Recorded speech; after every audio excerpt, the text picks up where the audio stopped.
Basically this little piece, that's, you see it's broken, so that's the part I was talking about. So as I was trying to step over, I hit it with my boot and it fucked it up already.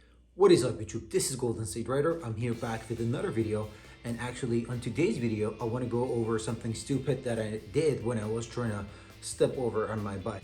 A week ago or so, I was trying to step on my bike and I was wearing, of course, my racing boot, and this part of the boot over here, it's like a metal kind of, because of the protection.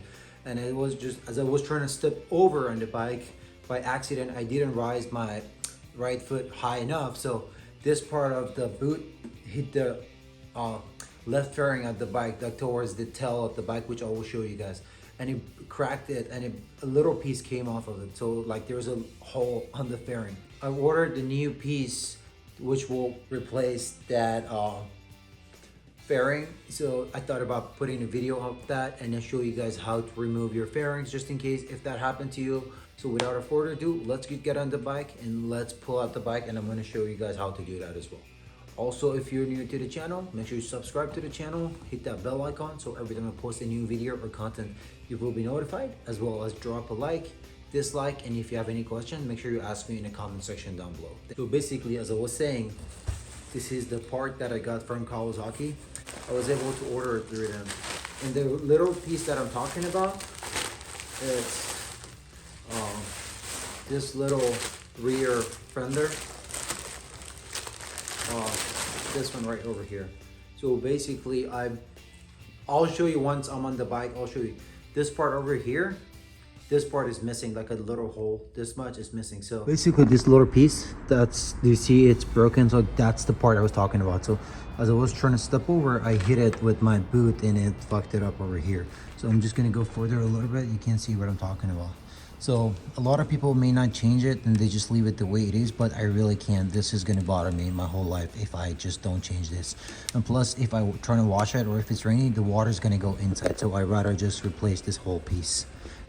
This thing will replace the other one just like that, and then the bottom one comes out and this will be replacement. First step, you would have to remove your seat cowl by going here. So you remove your seat cowl, then after you remove this, you have access to the other components of the bike. So after you remove your seat cowl or rear seat, then you would have to remove these components over here. So this black piece, there are like a rubber grommets, so you just have to pull it up just like that, and then just like it jiggle until that comes out. There we go. See this little grommets back here, these two back here sits over here inside these guys right over here. So you pull that out, and then there is this little piece over here, that's what's holding your rider seat. Actually, on the newer ZX-10R, this thing, it holds your rider seat, so you just slide it to the side like that. See, it slides. So you slide it to the side, slide it this way, and then you go up apart. Just when you do this, and after you remove that for your rider seat, you just push it back like that. See, you push it back, and there we go. You have access to the under seat and everything.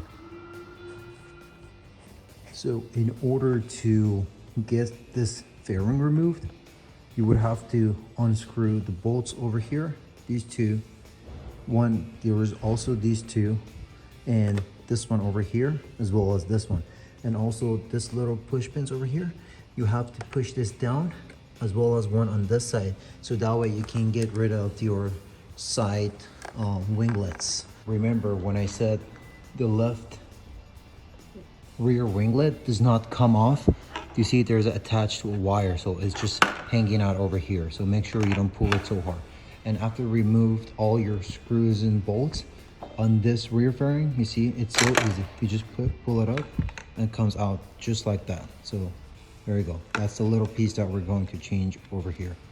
Make sure when you do this on the actual bike, there is a rubber. Make sure you remove the rubber and use it on the new one over here.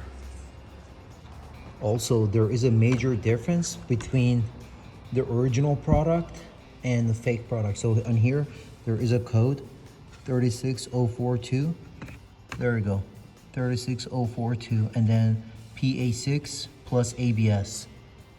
PA6 plus ABS. So on the, let's say racing or on the racing fairings, non-OEM fairings, they do not have these codes. So these codes should indicate that these are the OEM product. So make sure if you ever buy it, you do pay attention to those details. And the broken pieces, you can see it here. So you can compare this to that. So technically after you put the new fairing on, after you roll it on, it's just super easy. You just put it on top, you find the tabs and you just roll it on. So it goes up and down, and make sure that little rubber goes in here. So do you see the bolts?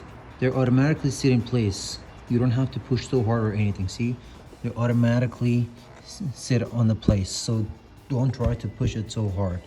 You can like kind of go back and forth to make sure it sits properly, but you see, it'll lines up on its own, like over here. There we go. Make sure there is no gap, and then if there are any gaps, as you tie it a little bit, the gaps go down. So like you see, there is a little bit, but let's say once you put the bolts on and you push it, the gap goes away. And pretty much that's it. After you slide this on, you go ahead and put your actual the rear winglets back on both sides, and then you're all set and can start the same order that you started. You can put the bolts back on. Well, there we go, guys. Let's go back to the place, and this is the broken piece and that's the fixed part, and that's how it looks basically. I'm gonna go ahead and hold on to this piece right here, which is the broken one, because you never know what future may hold. But the crack over here, see, it's a little bit, like, I'm sure a lot of people will not take any actions on that, or they won't try to even change that, but I can't. It's just gonna bug me if there's a little scratch or broken piece on the bike. So this stupid mistake cost me almost $300, but always keep your parts if they're usable. So just in case something happens, I'm still able to use this part to replace that one. All right, guys, so this is it for today. Thank you for tuning to the channel. Thank you for watching the video. And again, if you're new to the channel, make sure you subscribe to the channel and then hit the bell icon, so whenever I post a new video or content, you will be notified. Also, drop a like, dislike, and this is it for today. Have a good night.